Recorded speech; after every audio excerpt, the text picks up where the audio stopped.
How livable is Welland, Ontario, and where are the best neighborhoods for families in Welland to move to? Well, in today's video, we're going to be jumping on the computer and looking at the AreaVibes website for Welland, Ontario, and breaking down the livability score that they've given Welland, which takes into account 9 different factors, everything from the amenities to the commute to the cost of living to the crime to the employment to the healthcare to the housing to the schools to the neighbors rating, and puts it in an index out of 100. And I can tell you right now, there's a lot I agree with on this website, but there's also a lot I disagree with. So I thought in this video here, we would go through point by point and give you my opinion as someone that's helped many families relocate here and buy a home in Welland, Ontario. So let's not waste any more time and jump on to the website. So as we can see here, Welland's overall livability index was a 71, with the amenities and commute and cost of living all having a variety of A's, B's, and C's. Now,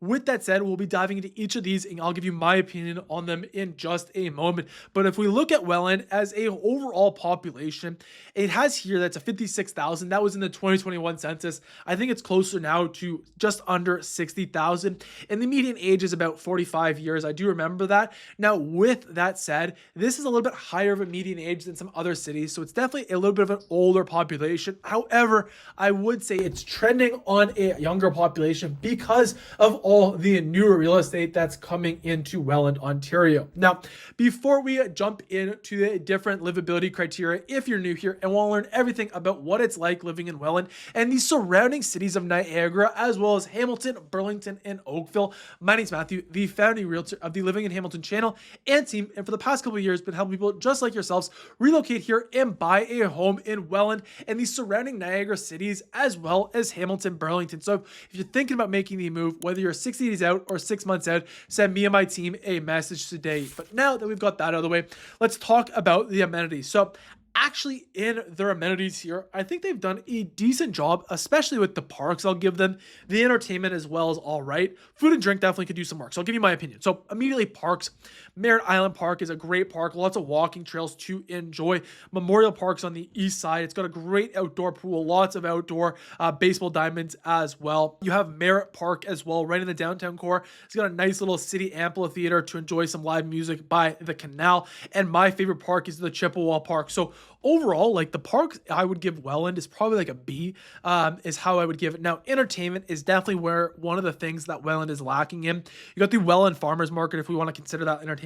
Okay. You got the Welland Historic Museum. Yep. You got the Cineplex. Yep.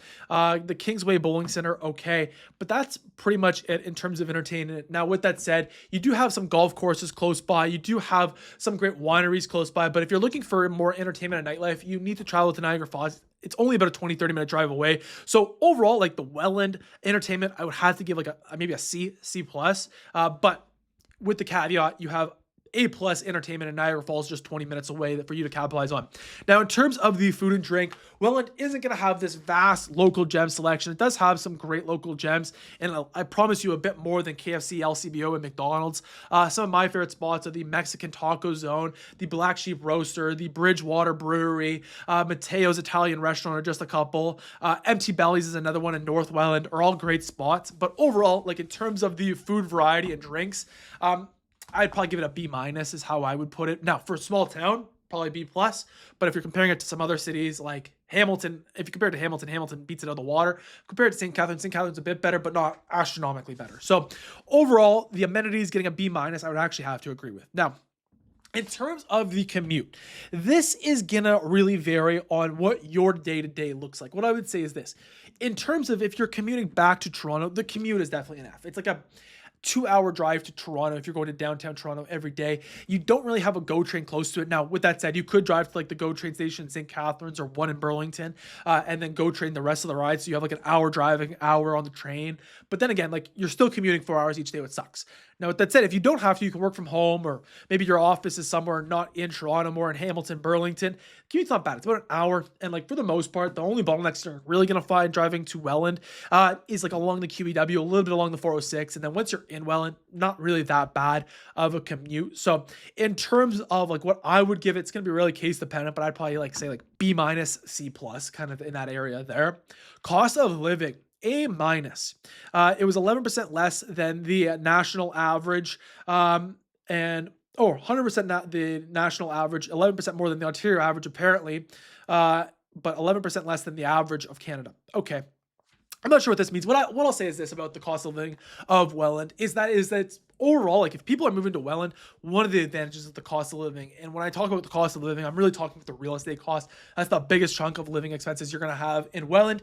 You could find a detached home for $500,000 in it, not be a small little bungalow that you'll find in Hamilton. You'll find a lot of new detached homes and townhomes that are very reasonably priced. Now, with that said, you're of course further out from the GTA. Now, with that said, if you're just looking for being close to a big city, you still got St. Catharines, you still have Buffalo, New York, just a short drive away, are two different options as well. So, in terms of the cost of living, I'm gonna give it an A. That's how I would give it. Now, in terms of the crime as we have here, they've given it a C. Now, I would give it a B plus. The reason why this is if I actually look at the Statistics Canada Crime Index, we can see that they did a bunch of studies on a variety of different regions. The Niagara region was rated a 54.5 in the 2023 data, I believe it was, and that is pretty much lower than a variety of different areas, slightly higher than a few like Peel and Halton, but in terms of like livability, it's generally considered a very safe place to live.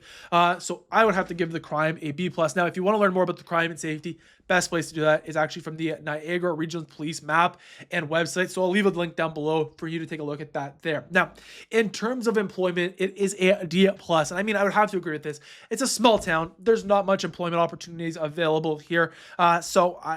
There's just not much employment opportunities. You're gonna have to either go to Niagara Falls, St. Catharines, or you're gonna have to work from home, or really find a small company in Welland to be employed at. So would have to agree with the D plus. Now, in terms of the health and safety, now I wonder if some of the crime is kind of baked into the safety here. So we'll only talk about the health because we've already talked about the safety. Health, I would give it, we'll call it an A minus. It's got an older hospital, still a good hospital, built in the 1960s on the east end of Welland, that offers a variety of general hospital practices from emergency care to outpatients to consultations, etc. Now, with that said, in the coming years, one of the plans is to kind of downsize this hospital a little bit here, still have it for anyone that needs emergency services, but a lot of the more specialized care is going to be transferred to the brand new hospital being built in Niagara Falls, just on the south end, which the south end of Niagara Falls and the east end of Welland are pretty close to each other there. So you're still going to get easy access to a state-of-the-art hospital once that's done. Now, in total, I'd give this an A minus because like Hamilton's got 4 hospitals. It's hard to compete with one hospital when you got 4 other hospitals throughout. But in terms of like a small town and the healthcare it offers, it's very hard to beat that. Housing is an A plus. This goes back to the cost of living, in my opinion. It's got some of the most affordable detached homes to choose from, anywhere from like 400,000 on the low side to like 800,000 for stuff that would be well over $1 million if you were to find it in Burlington, for example. So have to agree with the A plus here. Now, in terms of the Welland schools, I believe it's something like 70%, don't quote me, but I think it's about 70% of schools are rated above the provincial average in the Fraser Institute rankings for Welland. Let's say 70, 80% rating above the provincial average qualifies for an A ranking here as well. If you want to learn more, I'd always recommend going to take a look at the Fraser Institute rankings for the both elementaries and high school rankings. Now, with that said, you will also find a small, not really small actually, it's a relatively big campus for a small town, and that is the Niagara College Welland campus right there on the north end as well to choose from. Then the last one is the user rating. I never know how good this thing really is. It's only got 4 reviews, so who knows who those 4 people are. So we'll skip past that, but we'll look now at where they think the best neighborhoods for families are in Welland. And apparently there's only one neighborhood, and it's Dane City. So I would have to disagree with this. And I'll show you why. Like, Dane City's over here, okay? Now, Dane City's great if you're looking for a small town or lots of new real estate options. But in terms of shopping, in terms of parks, in terms of community centers, in terms of local gems, nothing. It's detached homes and townhomes you're going to find here, okay? The areas like I personally would say are a bit better for families if you're going to be looking at that lens. North End and West Welland are 2 great opportunities. One, because you got the 406 easy access, especially if you're in North Welland. So if you need to commute to the GTA or the rest of Niagara, great access here. Lots of side splits, back splits, bungalows, mature lots in North Welland. Same with West Welland. You get a bit more heritage homes, wartime bungalows as you get a bit closer to downtown Welland. But in both of these cases here, you will find some new real estate options to choose from. This is going to be kind of where the new real estate options are in North Welland, and then the south end of West Welland right over here is going to have some new real estate options to choose from. Then if you're looking for some more new real estate options, you'll find a few options in the Hunters Point, but like Dane City, like this is also like if we actually look at the real estate sold in Welland in the last 12 months, this area here in Dane City, which the area recommends, is less than 5% of the real estate sales. North and West Welland is 50% of the real estate sales. So also in terms of the inventory, you're going to find lots more options over here. Then if you're looking for the most affordable detached homes, East Welland is going to be hard to be beat. Right here has got some of the most affordable detached home options to choose from. Again, side splits, back splits, and bungalows.